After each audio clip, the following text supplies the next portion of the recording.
छोटा साथी भी काम देता है। बहुत दिन हुए किसी गांव में सीताराम नाम का एक सीधा सादा आदमी रहता था। उसे पक्षियों से बड़ा प्रेम था। कामधाम से छुट्टी पाने पर वह पालतू चिड़ियों के साथ मनोविनोद में समय बिताता था। उसका घर एक छोटा मोटा चिड़ियाघर ही था। एक दिन सीताराम के दो साथियों ने किसी दूर के मेले में जाने का विचार किया। सीताराम भी एक पिंजरे में कुछ कबूतरों को लेकर उनके साथ जाने को तैयार हो गया। दोनों साथियों ने पूछा, भाई, इन कबूतरों को क्यों ले चल रहे हो? सीताराम ने कहा, मेले में बहुत से प्रेमी मित्र मिलेंगे, उन्हें एक एक कबूतर भेंट करूंगा। मैं गरीब आदमी हूं, इसके अतिरिक्त और क्या दूं, कहां से दूं? मित्रों से खाली हाथ मिलने में लज्जा आती है। दोनों साथी उसकी बात सुनकर हंसने लगे, परंतु उनकी हंसी सीताराम के मन में नहीं धंसी। वह उनके साथ अपना पिंजरा लेकर चल पड़ा। मेले का स्थान वहां से दूर था। बीच में एक पहाड़ी घाटी पड़ती थी। घाटी तक पहुंचते पहुंचते शाम हो गई। तीनों रात बिताने के लिए एक घने पेड़ के नीचे ठहर गए। रात में कुछ डाकुओं ने उन्हें घेर लिया। उनके पास न तो अधिक रुपए पैसे थे और न उपयोगी वस्तुएं ही थीं। लूट में डाकुओं को लाभ नहीं हुआ, इसलिए उनके सरदार ने अपने साथियों से झुंझलाकर कहा, इस डाके में तो घाटा ही घाटा रहा। अब इन तीनों को पकड़कर हमारी गढ़ी में ले चलो और वहां इनसे मार मार कर काम लो, बस इसी प्रकार इनसे कुछ लाभ उठाया जा सकता है। डाकू उन्हें पकड़कर गढ़ी की ओर ले चले। सीताराम ने उस समय भी अपना पिंजरा नहीं छोड़ा।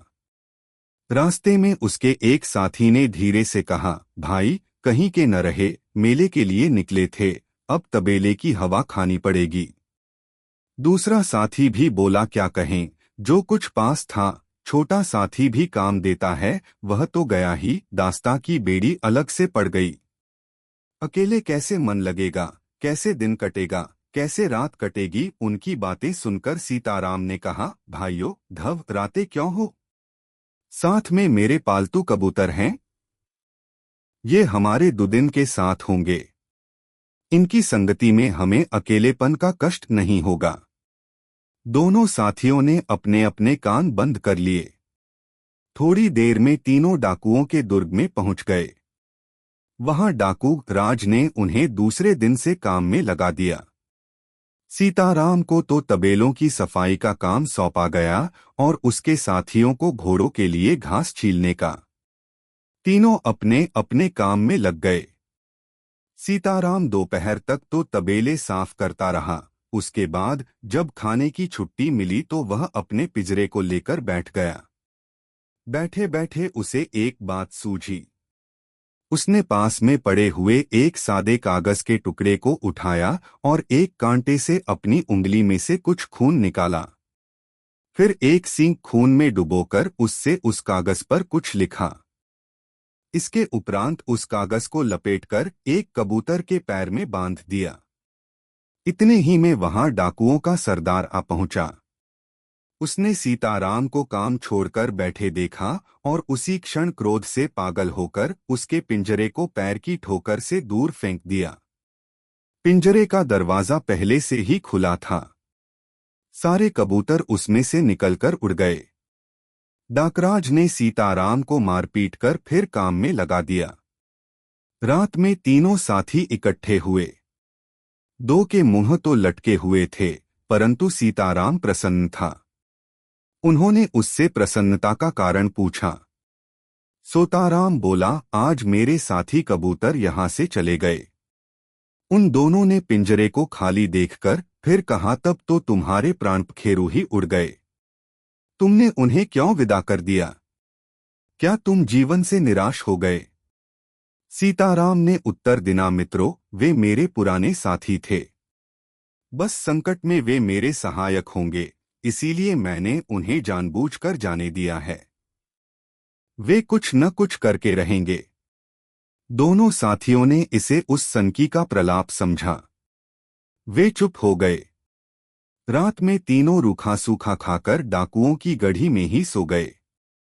दूसरे दिन उन्हें पहले दिन की तरह अपने अपने काम पर जाना पड़ा। दोपहर तक वे अपने काम में लगे रहे। उसके बाद उन्होंने देखा कि डाकुओं का दुर्ग चारों ओर से सशस्त्र सिपाहियों द्वारा घेर लिया गया है। देखते ही देखते चारों ओर से गोलियों की बौछार होने लगी और सिपाही लोग गढ़ी का फाटक तोड़कर भीतर घुस आए। छोटा साथी भी काम देता है। उन्होंने एक एक करके सब डाकुओं को पकड़ लिया। किसी की समझ में यह बात नहीं आई कि अधिकारियों को डाकुओं के गुप्त निवास का पता कैसे चला। इतने ही में एक सिपाही ने सीताराम को पहचानकर कहा, तुम्हारा लड़का कल रात ही में तुम्हारी चिट्ठी थाने पर दे गया था। इसे सुनते ही वंदी डाकूराज ने चौंक कर पूछा, चिट्ठी यहाँ से गई कैसे? सीताराम ने हंसकर कहा, श्रीमान के पैर की एक ठोकर से। इसके बाद उसने अपने साथियों को सारा हाल बताया। वास्तव में उसने चिट्ठी में डाकुओं की गढ़ी का पता लिख कर ही उसे कबूतर के पैर में बांधा था। कबूतर जब उसके घर पहुंचा तो घर वालों ने पर्चे को उसके पैर से खोलकर पढ़ा और थाने पर ले जाकर दे दिया। सीताराम की कृपा से उनके साथियों ने छुटकारा पाकर कहा, समय पर छोटा साथी भी काम का होता है।